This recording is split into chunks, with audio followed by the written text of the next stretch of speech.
শেখ হাসিনা সাম্প্রতিক এক সাক্ষাৎকারে ভারতীয় সংবাদ মাধ্যম উইয়ান নিউজকে দেওয়া এক সাক্ষাৎকারে সরাসরি বলেছেন যে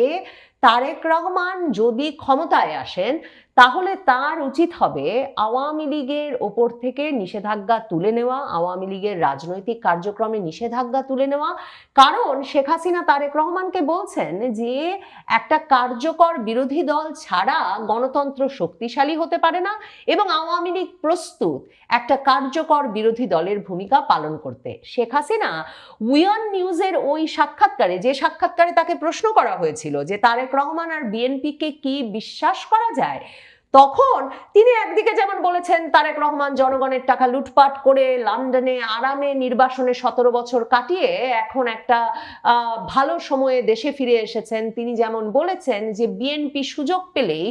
খুব স্বল্পমেয়াদী লাভের জন্যেও চরমপন্থীদের সঙ্গে হাত মিলিয়ে ফেলতে পারে, সেটাই বিএনপিকে নিয়ে তার সবচেয়ে বেশি শঙ্কা। এই সব কথা যেমন তিনি বলেছেন, তেমনি